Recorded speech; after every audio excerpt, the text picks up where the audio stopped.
P की है उतनी लेंथ ओपी की है, तो आप लिख सकते हैं ओपी किसके बराबर आ गया, ओपी इज इक्वल टू √2, और यही हमें नंबर लाइन पे रिप्रेजेंट करना था बेस। तो बेस कितना है ओबी, यहां से आप क्या करेंगे 90 डिग्री बनाएंगे, ये 90 डिग्री, तो इसका कितना लेंथ लेंगे 1, इसका नाम रखेंगे सी। तो ये परपेंडिकुलर बेस और ये जो आप ज्वाइन करेंगे दिस इज योर हाइपोटेन्यूज। ठीक है, मैं दूसरे कलर से कर देता हूं। आपके पास कितना बन गया √3 और ओपी आपके पास कितना था √2। ये चीज समझ आ गया। हेलो बच्चों, welcome to sharp mind classes. तो जैसे कि आपने हमारी लास्ट वीडियो में देखा था, हमने क्लास 9th का चैप्टर नंबर 1 का एक्सरसाइज 1.1 हमने सॉल्व की थी। तो आज हम स्टार्ट करेंगे बच्चों एक्सरसाइज 1.2। ठीक है, तो 1.2 स्टार्ट करने से पहले सबसे पहले हम दो डेफिनेशंस को बड़ी डिटेल में समझेंगे, और ये दो डेफिनेशन को समझने के लिए हमें कुछ और डेफिनेशंस आएंगी, उनको समझेंगे। तो सबसे पहले हम समझते हैं बेटा रैशनल नंबर। रैशनल नंबर, अब जैसे कि हम सबको पता है रैशनल नंबर होता क्या है। रैशनल नंबर वो नंबर होते हैं जो p बाई क्यू की फॉर्म में होते हैं but Q is not equal to 0 होते हैं। तो देखिए rational number are those numbers which are in the form of p by Q, वो p बाई क्यू की फॉर्म में होने चाहिए और Q is not equal to 0 होना चाहिए। ये हम ऑलरेडी पढ़ चुके हैं, एक दो वीडियोस जो आप मेरी पीछे देखेंगे उसमें भी मैंने इसको एक्सप्लेन किया हुआ है। तो एग्जांपल अगर देखेंगे इसकी, तो एग्जांपल आ गया 2/3, 4/8 या 0, तो 0/1, 3/0। This is not a rational number, क्योंकि नीचे डिनोमिनेटर में क्या आ गया 0। सर अगर ये रैशनल नंबर नहीं है तो ये क्या है? अब कुछ बच्चे बोलते हैं सर ये इररेशनल नंबर है। नहीं बेटा, जहां पे 0 मेरे पास डिनोमिनेटर में आ जाता है तो उसको हम कहते हैं नॉट डिफाइंड। ये आप 10th क्लास में पढ़ेंगे। ठीक है, जब 10th क्लास में आप ट्रिग्नोमेट्री पढ़ेंगे तब आपको पता चलेगा जो नीचे 0 आ जाता है तो आपके पास नॉट डिफाइंड हो जाता है। तो ये सब रैशनल नंबर है। इररेशनल नंबर क्या होता है उसको समझिए। इररेशनल नंबर, इसकी दो डेफिनेशंस हैं। ठीक है, पहली डेफिनेशन समझते हैं। Irrational number are those numbers which are not in the form of p by Q. कहता है इररेशनल नंबर वो नंबर होता है जो p बाई क्यू की फॉर्म में नहीं होता है। ठीक है, जो न्यूमिनेटर और डिनोमिनेटर की फॉर्म में नहीं होता है। अब बच्चे पूछते हैं सर इसकी एग्जाम्पल क्या होगी, तो एग्जाम्पल आप करेंगे √2, √3, √5, √7। सर ये तो प्राइम नंबर अंडर रूट, हाँ ठीक है, बट जरूरी नहीं प्राइम नंबर, इसमें √6 भी आ सकता है, इसमें √6 भी हो सकता है, क्योंकि √6 भी आपके पास क्या है इररेशनल नंबर। सर अगर हम √4 करेंगे, अब कुछ बच्चे पूछते हैं कि सर √4 रैशनल है या इररेशनल है, तो इसका आंसर है रैशनल नंबर। इसका आंसर क्या है बेटा, रैशनल नंबर, ये इररेशनल नंबर नहीं है। सर क्यों? अब क्यों का आंसर सुनिए। 4 क्या होता है बेटा, 2 × 2 4 अंडर रूट में। अब अंडर रूट क्या है 2 × 2, तो क्या लिख सकते हैं 2 का स्क्वायर, आपने क्लास 8 में पढ़ा है। अब स्क्वायर और अंडर रूट कैंसिल हो जाता है तो क्या बच जाता है 2, तो 2/1, तो ये क्या बन गया इररेशनल नंबर। तो पता चला ये इररेशनल नंबर नहीं, ये रैशनल नंबर बन गया। अब कुछ बच्चे बोल रहे हैं रैशनल नंबर, रैशनल नंबर नहीं, ये इररेशनल नंबर, क्योंकि p बाई क्यू की फॉर्म में आ गया। ये चीज समझ आ गया। तो यहां पे जितना भी √2, √3, √5, √7 ये आएंगे, ये मेरे पास होंगे इररेशनल नंबर। और √4 perfect square, √9 perfect square, √16 perfect square, √25 perfect square, ये 2 का, ये 3 का, ये 4 का, ये 5 का, तो ये रैशनल नंबर है और ये इररेशनल नंबर है। ठीक है, बट और डिटेल में अगर आपको मैं समझाऊं इररेशनल नंबर को, और ज्यादा डिटेल में समझेंगे। इररेशनल नंबर की दूसरी डेफिनेशन क्या है बेटा हमारे पास, इसको नोट डाउन कर ले। दूसरी डेफिनेशन समझने के लिए आपको मैं कुछ दूसरी डेफिनेशंस भी बताता हूं, जैसे टर्मिनेटिंग, नॉन टर्मिनेटिंग,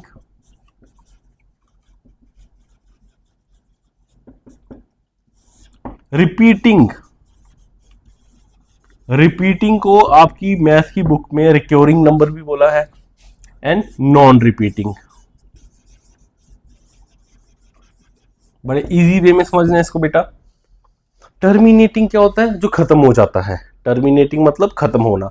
अब टर्मिनेटिंग खत्म होने का मतलब क्या हुआ? अगर आप डिवाइड करते हैं, ध्यान से समझना, 9 डिवाइडेड बाई 2, जिसका रिमाइंडर 0 आ जाता है और वो खत्म हो जाता है। 2 4 का 8, तो क्या बच गया 1, अब यहां पे लग गया पॉइंट और यहां 0। 2 5 का 10, तो रिमाइंडर 0 खत्म। तो इसने क्या बोला, जब 9 को डिवाइड किया 2 के साथ, तो डेसिमल में क्या बन गया मेरे पास? 4.5। तो कितना आ गया आंसर? 9.9/2 को हम कैसे लिख सकते हैं? 4.5। मतलब यहां पे खत्म हो गया, तो ये हो गया आपके पास टर्मिनेटिंग। समझ आ गया? तो 4.5 इज टर्मिनेटिंग, जैसे 5.6 इज टर्मिनेटिंग, मतलब यहां पे खत्म हो गया, मतलब टर्मिनेटिंग, रिमाइंडर 0 आ गया। नॉन टर्मिनेटिंग क्या होता है? जो खत्म ही नहीं होता है। जैसे अब एक और एग्जांपल इसकी लेकर चलते हैं, 22/7, इसको करते हैं 22 डिवाइडेड बाई 7। 7 3 का 21, 1 पॉइंट, 7 1 दा 7, क्या आ गया 3, 7 4 दा 28, 2 7 2 दा 14, 6 7 8 दा 56, 4 7 5 का 35। तो ये क्या, ये चलता जा रहा है, तो दिस इज नॉन टर्मिनेटिंग। तो क्या लिख सकते हैं इसको हम? 3.14285 dash dash dash dash dash, इसमें रिमाइंडर हमारे पास 0 नहीं आ रहा है। तो टर्मिनेटिंग और नॉन टर्मिनेटिंग समझ आ गया कि टर्मिनेटिंग क्या होता है और नॉन टर्मिनेटिंग क्या होता है। उसके बाद हम बात करेंगे रिपीटिंग की। उसके बाद हम किसकी बात करेंगे बेटा? रिपीटिंग की। रिपीटिंग क्या होता है? जो रिपीट करता है, जैसे 2.31313131 ऐसे चलता चलेगा, रिपीट होता चलेगा, दिस इज रिपीटिंग। तो ये रिपीट क्या कर रहा है? 31, बट ये खत्म नहीं हो रहा है, ये खत्म नहीं हो रहा है। This is non terminating but repeating, non terminating but repeating. तो इसको हम ऐसे भी लिख सकते हैं, 2.31 रिपीट कर रहा है, तो 31 के ऊपर बार, बार का मतलब 31 31 31 रिपीट करेगा। अगर यहां पे होता सर 2.148 और सिर्फ 8 के ऊपर बार है, तो इसको कैसे लिखते? 2.148 के ऊपर बार है, तो 8 ही रिपीट हो रहा है, तो यहां पे 8 ही रिपीट हो रहा है। तो इसको भी क्या बोलेंगे? Repeating but non terminating. समझ आ गया? अब हम बात करेंगे नॉन रिपीटिंग की। अब जैसे नॉन रिपीटिंग में क्या आएगा? 1.218638456 डैश डैश डैश। अब इसमें कुछ रिपीट नहीं हो रहा है और खत्म नहीं हो रहा है, तो इसको क्या बोलेंगे? Non repeating. सबसे पहली बात, नॉन रिपीटिंग और नॉन टर्मिनेटिंग, नॉन रिपीटिंग और नॉन टर्मिनेटिंग। समझ आ गया? तो टर्मिनेटिंग समझ आ गया, जो खत्म हो जाता है। नॉन टर्मिनेटिंग जो खत्म नहीं होता है। रिपीटिंग जो रिपीट करता है, बार से डिनोट करते हैं। नॉन रिपीटिंग जो रिपीट भी नहीं होता है। अब इर्रेशनल नंबर क्या होता है? इर्रेशनल नंबर आपके पास वो नंबर होता है जो non terminating and non repeating. समझ आ गया बेटा? Irrational number non terminating and non repeating, उसको इर्रेशनल नंबर कहते हैं। सर नॉन टर्मिनेटिंग और repeating not a rational number. समझ आया? नॉन टर्मिनेटिंग और नॉन रिपीटिंग ही रैशनल नंबर, बाकी टर्मिनेटिंग रिपीटिंग वगैरह ये हमारे पास इर्रेशनल नंबर नहीं होता है। आई थिंक ये समझ आ गया होगा आपको। अब हम स्टार्ट करेंगे अपनी एक्सरसाइज 1.2। तो इसमें जो रूट थे आपके पास, तो रूट की अगर आप वैल्यू देखेंगे तो रूट भी क्या है आपके पास? Non terminating and non repeating. ठीक है बेटा? तो वो रूट की वैल्यूज रहती हैं। तो एक्सरसाइज 1.2 में आपके पास फर्स्ट ट्रू फॉल्स वाला क्वेश्चन है, second question, third fourth question, ठीक है। 1.2 में आपके पास एक ही क्वेश्चन इंपॉर्टेंट है जो √5 वाला दिया है, और इसमें एग्जांपल्स आपके पास है √2 और √3। तो हमेशा एग्जामिनेशन पॉइंट ऑफ व्यू से आपको हमेशा रूट वाला क्वेश्चन ही एग्जाम में पूछा जाएगा। तो इसमें हम 3 ही क्वेश्चन करेंगे, जिसमें 2 क्वेश्चन एग्जाम्पल में है और 1 क्वेश्चन आपकी एक्सरसाइज में है, ठीक है बेटा। तो पहला क्वेश्चन हम करेंगे, रिप्रेजेंट √2 ऑन नंबर लाइन, ठीक है बेटा। अब √2 को कैसे रिप्रेजेंट करते हैं नंबर लाइन में? सबसे पहले आपने क्या करना है बेटा, एक नंबर लाइन बनानी है, 0 1 2 3, ठीक है, ये आपकी नंबर लाइन। अब नंबर लाइन में देखिए यार 1 2 3 रिप्रेजेंट हो, पर √2 नंबर लाइन में रिप्रेजेंट ही नहीं है, कैसे करेंगे? तो उसके लिए हम क्या करेंगे, सबसे पहले हम लेंगे 1 यूनिट या 1 सेंटीमीटर, यहां पे 1 सेंटीमीटर पे लिख देंगे ए। आपने ज्योमेट्री की मदद से करना है, कंपास की मदद से आप यहां 90 डिग्री बनाएंगे, 90 डिग्री, और इसको भी 1 सेंटीमीटर का काटना है आपने। तो ये 1 सेंटीमीटर, ये 1 सेंटीमीटर, इसका नाम रख लेंगे बी। अब ज्वाइन करेंगे इसको ओ और बी को। जब हमने ज्वाइन किया तो हमें क्या दिखा, एक राइट एंगल ट्रायंगल दिखा, और राइट एंगल ट्रायंगल क्या है, ए ओ बी, जिसमें ये हमारे पास परपेंडिकुलर है, ये हमारे पास बेस है, और ये हमारे पास हाइपोटेन्यूज है। इस हाइपोटेन्यूज को हमने क्या करना है, पीजीटी थ्योरम की मदद से हम इसको हाइपोटेन्यूज की वैल्यू को फाइंड आउट करेंगे। तो हम स्टार्ट कैसे करेंगे, in right angle triangle A O B by Pythagoras theorem.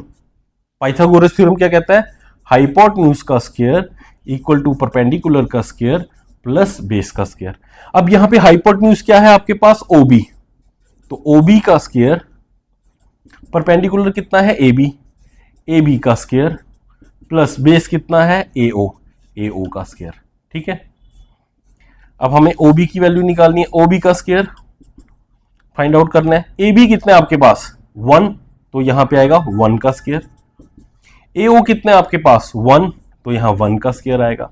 तो ओबी का स्क्वायर कितना आ जाएगा बेटा, 1 का स्क्वायर 1, 1 का स्क्वायर 1, तो ओबी का स्क्वायर कितना आ गया आपके पास 2। अब ओबी स्क्वायर कितना आ गया 2, तो ओबी अब स्क्वायर है तो वहां जाके क्या हो जाएगा अंडर रूट, तो यहां पे क्या आ जाएगा अंडर रूट 2। दैट मीन्स ओबी की वैल्यू कितनी आ रही है आपके पास √2, तो यहां पे क्या लिख देंगे √2। ओबी की वैल्यू कितनी आ गई मेरे पास √2। बट इन्होंने क्या बोला था, नंबर लाइन पे रिप्रेजेंट करिए, तो आप क्या करेंगे, कंपास लेंगे, कंपास की पेंसिल यहां रखेंगे और पिन यहां रखेंगे। जब पेंसिल और पिन से पता चल गई this is the length of √2, फिर इसको ड्रॉ करेंगे, ये नीचे यहां नंबर लाइन पे गिरेगी, और इस पॉइंट का नाम रख देंगे P, ठीक है। अब इससे क्या पता चल रहा है, जितनी लेंथ OB की है उतनी लेंथ OP की है, तो आप लिख सकते हैं OP किसके बराबर आ गया, OP इज इक्वल टू √2, और यही हमें नंबर लाइन पे रिप्रेजेंट करना था। तो OB किसके बराबर आ गया, √2 के बराबर, देयरफॉर OP इज ऑल्सो √2, ठीक है। तो आप लिख सकते हैं √2 is represent on number line. सबसे इजी मेथड है ये, सबको समझ आ गया। √2 को कैसे रिप्रेजेंट करेंगे, 1 सेंटीमीटर का बेस, 1 सेंटीमीटर का perpendicular, and with the help of Pythagoras theorem we find the value of hypotenuse, और उसी हाइपोटेन्यूज की जो वैल्यू निकलेगी वो √2 होगी, और उसी को आप रिप्रेजेंट कर सकते हैं नंबर लाइन पे। दिस इज योर क्वेश्चन, ठीक है बेटा। ये वाला क्वेश्चन सबको समझ आया, नोट डाउन कर लीजिए।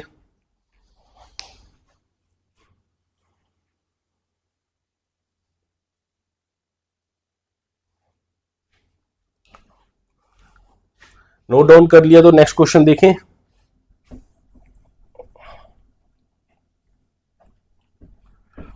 अब हमारे पास आ गया क्वेश्चन नंबर 2, और ये क्वेश्चन है हमारे पास √3 को रिप्रेजेंट करिए नंबर लाइन पे, ठीक है। तो रूट 3 को कैसे रिप्रेजेंट करेंगे नंबर लाइन पे? अगेन हम एक नंबर लाइन बनाएंगे, दिस इज 0 1 2 3, ठीक है। थोड़ा सा सीधा बना लेते हैं, 0 1 2 3 4। अब रूट 3 बनाने के लिए रूट 2 का बनाना जरूरी है क्योंकि वो इजी हो जाएगा। तो हमने रूट 2 कैसे बनाया था बेटा? This is a 90 degree, B 1 1 root 2, ठीक है बेटा। अब रूट 3 बनाने के लिए हम क्या लेंगे? हम इसको लेंगे बेस। तो बेस कितना है? ओबी। यहां से आप क्या करेंगे?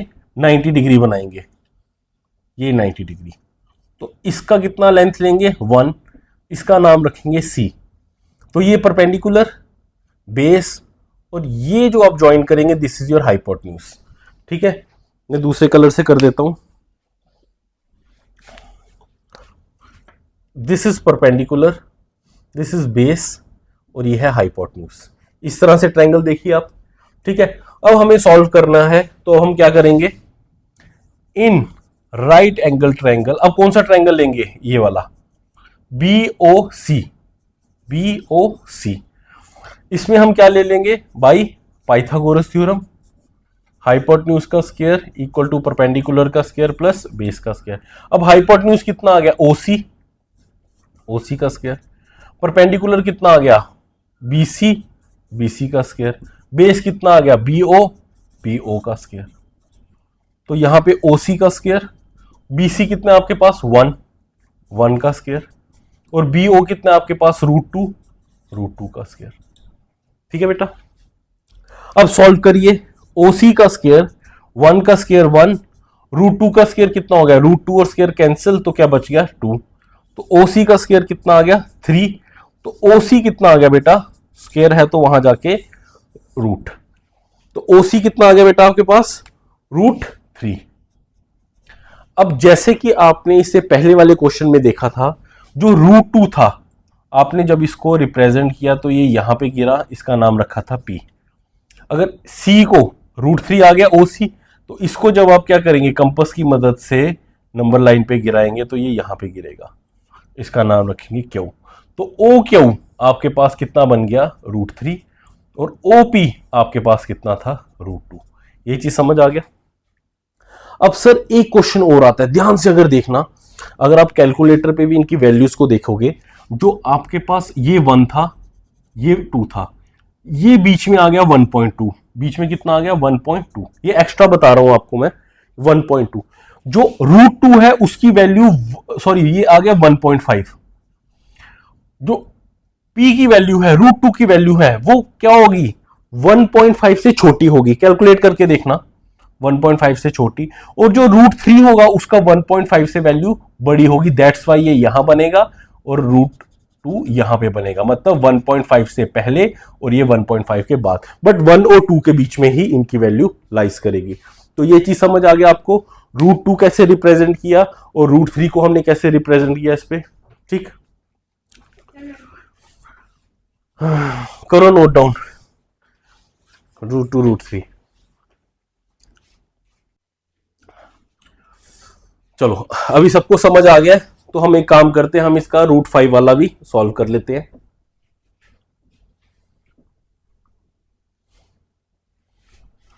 अब इसका थर्ड पार्ट हमें क्या बोला है? थर्ड क्वेश्चन क्या आ गया हमारे पास? रूट 5 को रिप्रेजेंट करिए नंबर लाइन पे। तो रूट 5 को हम नंबर लाइन पे कैसे रिप्रेजेंट करेंगे? हम ले लेंगे नंबर लाइन 0 1 2 3 एंड 4। अब इसके लिए आपने क्या करना है? रूट 5 के लिए आपने 2 लेना है बेस, इसका नाम रख लिया A। यहां से आप लेंगे 90 डिग्री, B1, इसको ज्वाइन कर देंगे, ठीक है। तो यहां पे आपके पास फिर से वही method, in right angle triangle AOB by Pythagoras theorem, hypotenuse का स्क्वायर इक्वल टू P का स्क्वायर प्लस B का स्क्वायर। हाइपोटेन्यूज कितना है? OB, परपेंडिकुलर कितना है? AB, एंड बेस कितना है ओ ए का स्क्वायर। तो ओ बी का स्क्वायर, ए बी कितना आ गया बेटा 1 और ओ ए कितना आ गया आपके पास 2। अब समझिए से 1 का स्क्वायर 1, 2 का 4, तो ओ बी का स्क्वायर कितना आ गया 1 + 4 5, तो ओ बी कितना आ गया स्क्वायर है तो वहां जाके under root, means O B कितना आ गया √5। ठीक है, अब हमने क्या करना है नंबर लाइन पे, तो अगेन लेंथ इसकी ओ बी है, कंपास की मदद से क्या करेंगे आप इसको नीचे गिराएंगे, इसका नाम रख लीजिए P रख लीजिए Q रख लीजिए, तो OP क्या आ गया आपके पास √5। तो लिख सकते हैं OP is equal to √5 is represent on number line. तो ये हमारे पास एक्सरसाइज 1.2 के 3 इंपॉर्टेंट क्वेश्चंस आते हैं बेटा। √2, √3 एंड √5 को रिप्रेजेंट करिए नंबर लाइन पे। ये तीनों क्वेश्चंस आपको मैंने बड़ी डिटेल में जाके बता दिए हैं, आपने बस इसकी प्रैक्टिस करनी है। और जो इसकी डेफिनेशन है इर्रेशनल नंबर की, दोनों डेफिनेशंस आपको आनी चाहिए। तो अगर बेटा कोई भी डाउट अगर आपको आ रहा है तो आप मुझे नीचे कमेंट में मैसेज करके बता दीजिए कि ये वाला आपको डाउट आ रहा है, तो उस डाउट को मैं क्लियर कर दूंगा। तो अगर मेरी वीडियोस अच्छी लग रही हैं तो इसको लाइक कर दीजिए, सब्सक्राइब कर दीजिए और शेयर ज़रूर करिए, क्योंकि ये वीडियोस उन बच्चों तक ज़रूर पहुंचाओ जिन बच्चों को मैथ में प्रॉब्लम्स आ रही है। तो शायद मेरी वीडियोस की मदद से ही उनकी थोड़ी जो प्रॉब्लम्स हैं ये सॉल्व हो सके। तो तब तक प्रैक्टिस करते रहिए, मेरी वीडियोस को अच्छे से मतलब पढ़िए, समझिए, क्वेश्चन सॉल्व करिए और मैथ सॉल्व करने में कभी भी आलस मत मारिए, प्रैक्टिस करिए, क्योंकि जितनी प्रैक्टिस करोगे उतना ज़्यादा आपको मैथ आएगा। ठीक है, तो मिलते हैं बेटा, नेक्स्ट एक्सरसाइज को लेकर आऊँगा मैं नेक्स्ट वीडियो में। तो तब तक प्रैक्टिस करिए, अपना ध्यान रखिए, टेक केयर, गुड बाय।